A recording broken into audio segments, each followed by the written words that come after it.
Hey, it's Craig Syracusa, and welcome to another episode of Walk in Faith, the show where we go beyond the image and we discover who our guests really are. You might know them from TV, the big screen, or even the world of sports, but do we really know who they are as a person? Do we know what motivates them? Do we know what inspires them? Well, that's what we're here to find out.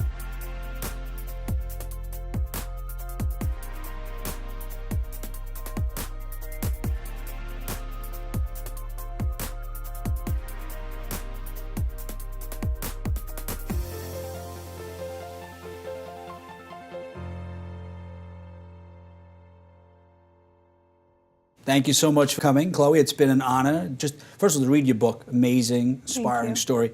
And I thought about it, I started to reflect, and I said, you know, one thing I learned from the book was to live in the moment, right? And you talk about, we always say, God, send me a sign, right? Send me a sign. But in our mind, we sort of picture these signs to be, like you said, the burning bush, or these big sort of moments, and we miss out on all the little moments that God's sort of communicating with us. And I want to thank you for that. I mean, I really enjoyed the book.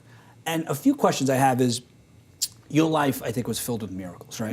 From the beginning, from the birth to being here, to writing the book, to meeting Bono, to being on the TED Talk. Can you tell us a little bit about the day your parents, when they did the sonogram, and the doctor said about you have a club foot and also a hole in your heart? Can you tell me about that day? Yeah, so 4 months before I was born, around Christmas time, my parents went in for the ultrasound. And on the ultrasound, they saw a hole where my heart should be, and they also saw 2 club feet. And so, the doctor brought in all her special people to look at the ultrasound multiple times, and my parents were advised to have an abortion. Wow. They were told that I would most likely have trisomy 13 and that I would most likely be stillborn. And this was really hard news for my parents to receive. And my parents, because of their faith background, didn't ever consider having an abortion, but they did ask people all around the world to pray for me as I continued to grow. And so 4 months later, when I was born, happy and healthy, and yes, with 1 severely deformed foot and only 3 toenails, but otherwise healthy, my parents called it a miracle. And so from the very beginning of my story, Jesus has been present. I mean, I'm a father, and I couldn't imagine, we had issues having a baby, and I couldn't imagine hearing that. And it, for us, it really affects your faith sometimes. You start to question. Did it affect your parents' faith? I know you said they asked people to pray for them, but did they say, God's going to come through, it's going to work out? Or did they start to doubt and question, like, why? Why is this happening? Like, did they ever tell you the story of what happened, what took place?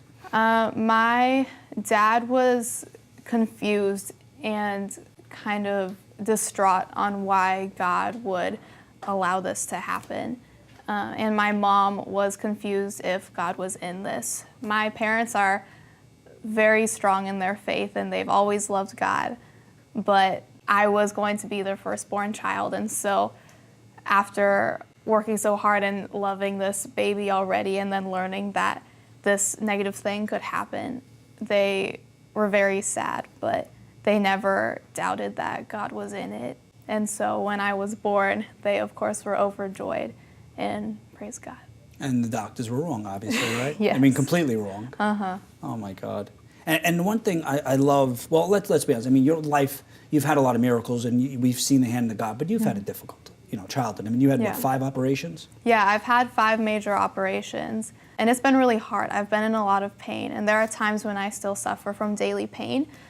But even though this journey has been hard, I, growing up, thought of my foot as my superpower. I felt like I was different in a way that my friends weren't. Even though I had to have surgeries and always go to physical therapy and wear casts and braces, I felt cool showing up to school with my pink cast in my wheelchair. People always wanted to sign my cast. They wanted to push me around in my wheelchair. It was fun getting all this attention. But I don't know, I was different and I was proud. I love that. I love that you consider it to be like a superpower. I mean, there's got to be people out there that would have sort of an opposite perspective, would say it's a burden, or this I shouldn't have this. I mean, but you've taken this and you've used it to inspire other people. And then, like, when your freshman year, right? Now we'll skip a little bit. Now you're in freshman year of high school, and these bullies assaulted you, right? Yeah. Can you tell us about that story? And I was starting to think, was that part of God's plan? Do you think, because of that incident, it sort of set up sort of your life. So it was like, I always call it like Judas, like when things happen in our lives, they're there for a reason, to teach us certain things, to sort of continue us on this path.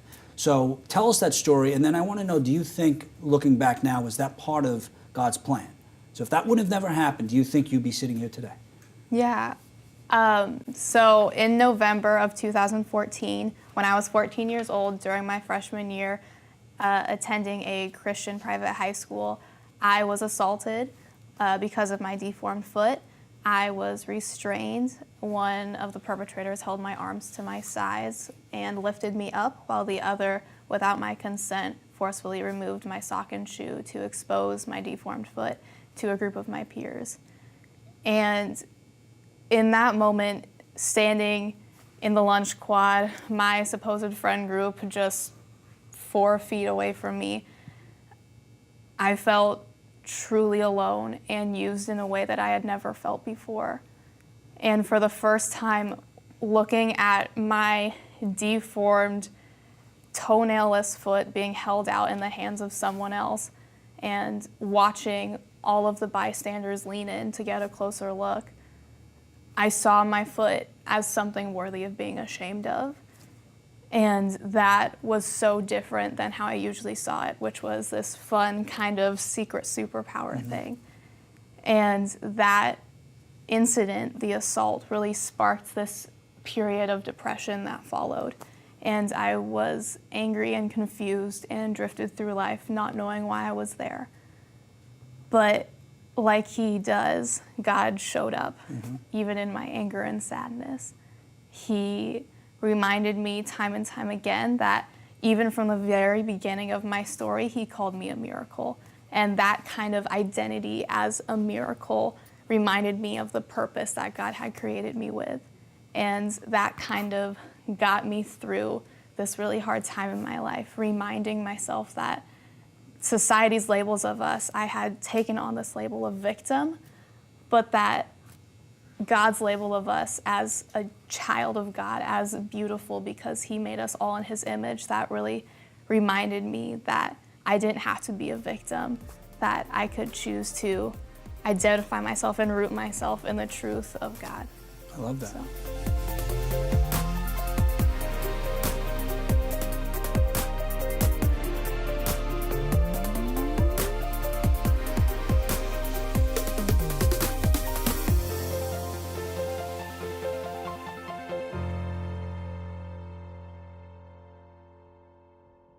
And as I'm listening and reading about the story, I'm saying to myself, how could nobody, none of the faculty, none of the teachers, nobody was around, nobody was there to stop this? I mean, usually there's someone that steps in. Did they just ignore the fact that this woman or girl was doing this to you?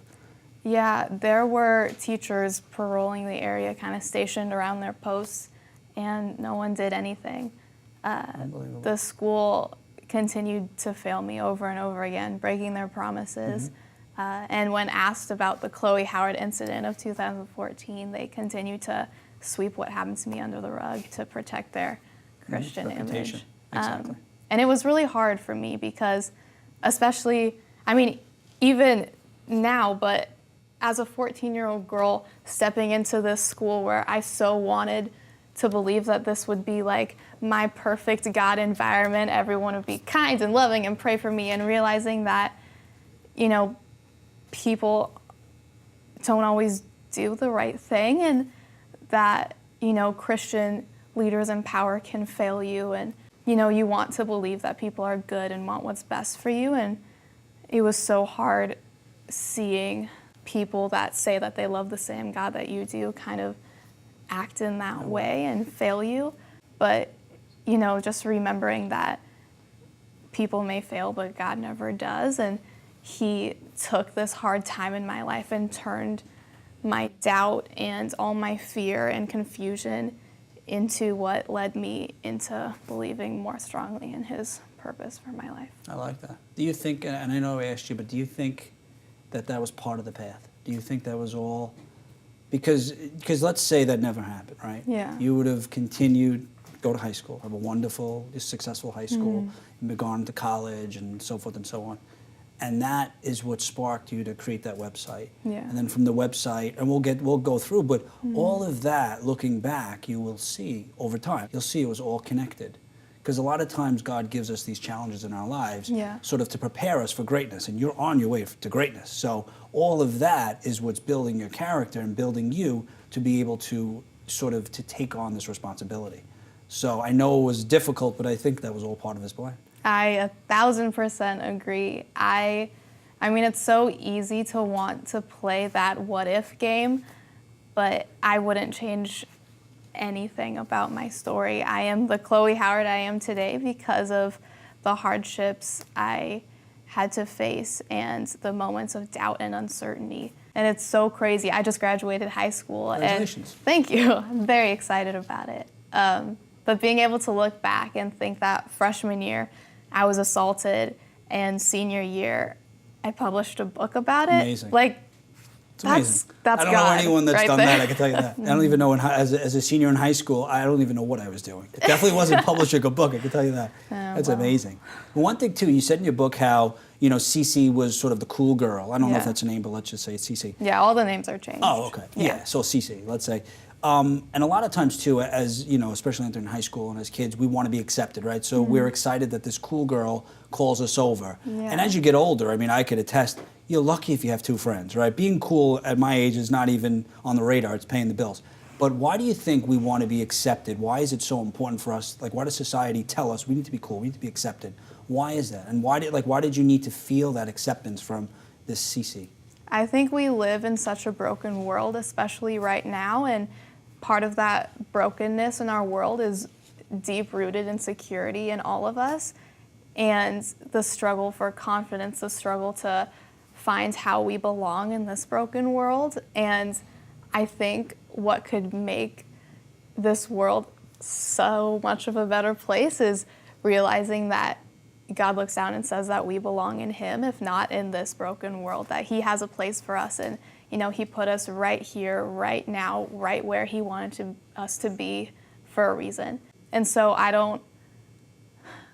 do think that it's so sad that we try and search for a place to belong among all this brokenness. But I do think that reminding ourselves that we're all broken together. I say in one of my talks that what unites us is our power to be resilient and our power to kind of work through brokenness. I like that. I was listening to something today. T.D. Jakes said the same exact thing about, you know, we were here for a reason today. He picked us today, and what are the chances, the probability? So I like that. What would you say? I mean, there's a lot of kids out there that are being bullied, that are going through something maybe a little similar or maybe not, and they're afraid to tell their parents. What would you say to them? I mean, because I mean, in the beginning, was it easy for you to tell your mom? I know it was in the book you were a little hesitant, right, to say anything. What would you say to them? I mean, my mom's my best friend. She doesn't like it when I say that, but we're very close, and so I tell her everything. But I was scared at first to tell her. I didn't know how she would react, and it's so hard to even come up with words sometimes. Like, how do you tell someone that you've been used in a way that you can't even describe yet? And for a long time, I didn't know what to call the incident. I didn't have the word assault on hand. But I would tell someone that's going through this exactly what I needed to hear, which is that, you know, you are not alone. I felt so incredibly isolated. I felt like I was the only person ever to have gone through something like this. And so just remembering that, you know, we're all broken, that we're all dealing with something, whether it's bullying, whether it's insecurity, problems at home, you know, we're all never alone in what we're going through. That's good. And now, you mentioned earlier, we were off camera, about meeting Bono. Like, totally was a huge fan of you too. I think everybody in this room is. But, I mean, I'm jealous about that, I can tell you that. But that's amazing. I mean, now let's say you're a fan of Bono. What was the name of the song? Was it Amazing? Or It was Invisible. Invisible. So you're a fan of Bono, a fan of U2, fan of the song, and your dad applies for this, you know, to donate some money, and then you win. And then, so like, if you start to put all of that together, there is no such thing as coincidence. I don't believe in one, but tell us about how that took place, and then his words, how they not only inspired you, but allowed you or allowed God to sort of enter your heart and to do the work. Tell us that, because I'm completely jealous over this YouTube story. Yeah, so we, the Howard family, are not a family that ever wins anything. And so the fact that this company called Omaze had this campaign for if you give to this organization Red, that you got the chance to win a contest to meet Bono. My dad was like, okay, I guess. And he found out that somehow he won. Wow. And so we were flown out to Denver, him and I. And backstage, we had the chance to meet Bono. He walked in, and he's so cool. He's wearing all leather. He has like his sunglasses on inside. I'm like, that is the epitome of cool right there.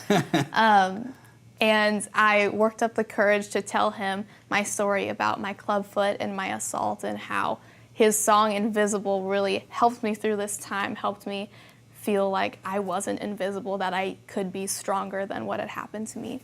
And in that moment, Bono looked at me and he said, Chloe, what happened to you is an injustice. He continued to quote Martin Luther King Jr. He said that the arc of the universe bends towards justice and love. And he continued by challenging me, saying, Chloe, every time you speak out about injustice, every time you speak out about what had happened to you, your voice is in support of those who cannot speak for themselves. And I was like, okay, Bono. And then he also said, in my family, we have a prayer. And whether we say it in the kitchen or in the pub, we pray to make ourselves available for work. Wow. Because when we allow God to work in and through and around us, his plan for our lives washes over us. And so this inspired and challenged me to really start telling my story. I created the website with the help of my dad, and a year later, gave a TED Talk. I know. I can't believe that. I can't believe that. So how come your dad didn't take your brother? I mean, Clearly, I'm the favorite child. I'm just saying. How old's your brother? What's the difference in age? We're 3 years apart. He could easily have taken your brother, right? I know. That must have been, in the Howard family, that must have been a difficult, dinner, right? I mean, I'm By the more of a way- fan of you too, but you Yeah. know. I mean, that's amazing. And your dad's a fan of you too? Yes, yeah. Wow, that's so cool. To meet Bono. I didn't even know Bono was a man of faith. I mean, not that it matters, but I had no idea. I mean, I've always been a fan of you too. Yeah. So then his words inspired you to apply for a TED Talk, which Yes. when after reading that, I said, I should apply to that. I Yeah, said, there I you should- go. I should. But then I'm like, what would I talk about? But so tell me, I mean, that's like once you're on TED, you're like, you've made it. Like you could retire tomorrow, but like, I mean. so you were on TED.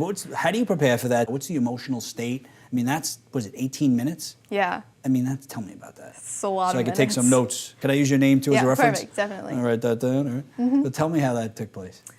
So TED is this platform for speakers to share their idea worth spreading. That's kind of like their tagline.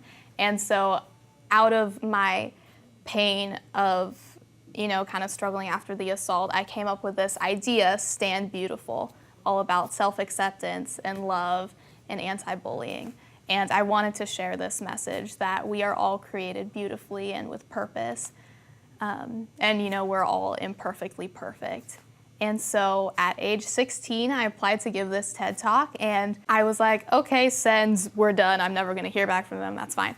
But a couple months later, I found out that not only was I accepted, but I was also selected among the group of adult professional speakers that were also selected. I was chosen to keynote the event. Wow. And so here I am, 16-year-old Chloe Howard, with a message that I want to spread, standing in a room of like 20 other professional speakers. And I'm like, oh, okay. And I stepped onto that stage and I shared my message.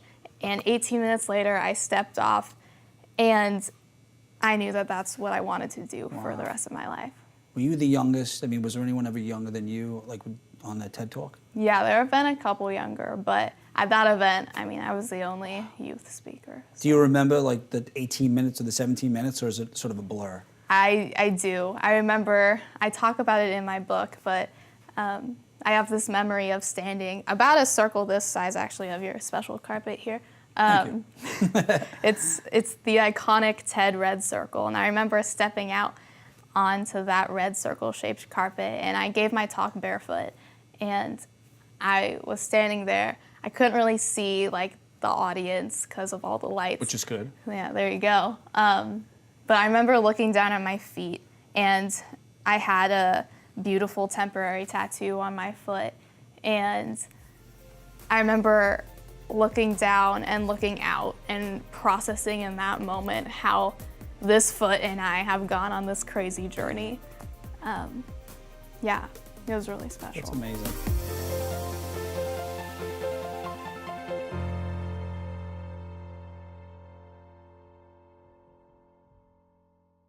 Did your relationship with Cure, it was created from the TED Talk, or did they see you there? How did that come about? Yeah, so Cure.org, Cure International, I got to travel internationally with them last summer. I went on my Stand Beautiful speaking tour, and I got a lot of positive feedback from my TED Talk, and so I started speaking at schools and churches and company events across the nation. And Cure International heard about my story and were like, Chloe, we want to work with you. So I guess indirectly it kind of happened because of the TED Talk. That's great.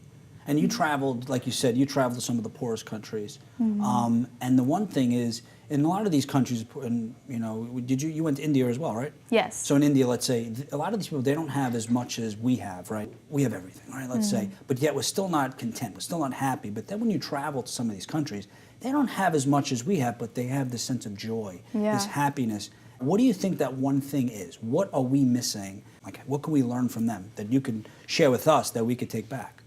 Wow, I mean, I think that's the magical question right there. I had the opportunity to travel to India, like you said, and also the Dominican Republic and Kenya, Africa. And there is so much joy to be found. And I feel like, I mean, it's kind of a cliche idea going into these broken communities and just finding that everyone is so overwhelmingly happy and welcoming. And I think from my experience, it's because the whole journey of brokenness is so much a community thing. They are not isolated and they speak out about their journeys. And here, at least in my experience in the United States, we close ourselves off and we present this idea forward, this false idea that we are all perfect. We want to be perfectly presentable on the outside, where inside we could be completely falling apart. And so I think that if we can live authentically and have real and genuine conversations with each other about what's going on, and we can share our brokenness, and we can go through this together, and we can try and work towards finding beauty through that brokenness. That's a great answer. I think that's possible. And one of the lines that you said, which I was like, I think I want to get that tattooed. You said, God can only make an appearance through us if we make ourselves available, if we open our hearts. Oh my God, that's great. You wrote that? I did. Is that really? I was like, let me Google that. That's great. Oh my God. So, and then you also talk about putting faith into action, which obviously you do. How does the average person put faith into action? Because they'll say, hey, I go to church once a week, or I pray, isn't that enough? What would you say to them? I would say, take Bono's words to heart when he says that in their family they have a prayer to make themselves available for work. Every day when you wake up, say, like, God, I don't know what you have in store for me, but give me the courage to say yes. At age 14, after my assault, I never thought in a million years that God would allow me to have this Stand Beautiful platform and would keep showing up in the crazy ways that he is. And so I feel like just opening yourself up and allowing him to work in and through and around you will open up the doors and allow you to experience what life he truly has planned for you. I like that. And beautiful, the word beautiful, right? Society has this completely different definition of beautiful. How would you define beautiful? I am so passionate about this idea of beauty because, the whole society's idea of beauty is what we see on the billboards or on the magazine covers. But I think that authenticity and honesty and confidence is beautiful. This past summer, while I was in Germany on one of our layovers, I went with my mom and got the word beautiful tattooed over my deformed foot.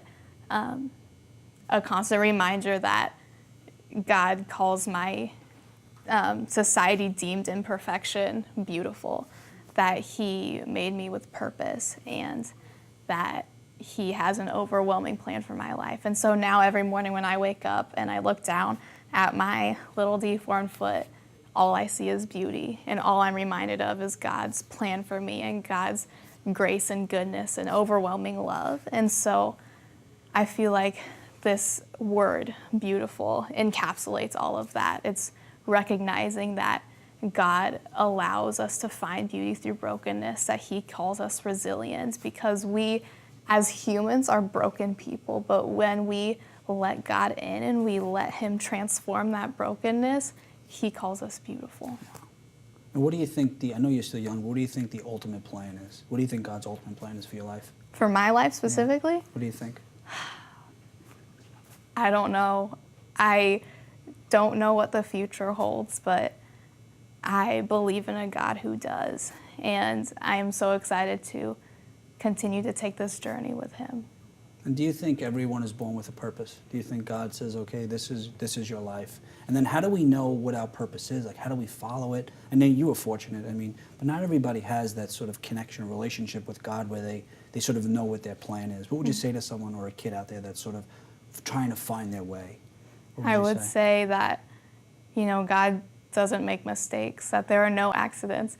And I don't think I believe in coincidences, that, God does what he does for a reason, and that he does have a plan for us. Two of my favorite Bible passages are Jeremiah 1:5, which says, "Before I formed you in the womb, I knew you. Before you were born, I set you apart. I appointed you as a prophet to the nations." That one, and also Acts 26:16, which says, "Now get up and stand on your feet. I've appeared to you to appoint you as a servant and as a witness of what you have seen and will see in me." And I love these two passages because they have a common theme, which is that God knows us and he loves us and he sees us in all of our brokenness. And that not only has he set us apart, but he set us apart with a purpose to speak about the good things that he has done and will continue to do in our lives. And so if anything, that's a purpose that you can work with right there. I think God has a lot in store for you. You are definitely an inspiring person. Thank you. So when is your book? Well, your book was just released recently, right? Yes. So how could people get a copy, or how could they, follow you on whether it's social media or on your website? What's your website? Yeah, so my website is standbeautiful.me. My books are available wherever books are sold, and you can follow me on Instagram, Facebook, or Twitter at @IStandBeautiful. Or you can also use #IStandBeautiful to share your journey, how you are standing beautiful. And I will definitely start following you on Instagram. Thank you so much. Of course. Appreciate that. Of course. God bless you. Thank you. Thank you. Good luck with the book. Thank you. Well, I hope you enjoyed it, and thanks for watching. And always remember, we have the ability to inspire and evangelize through our words and actions. Till next time, thanks for walking with us.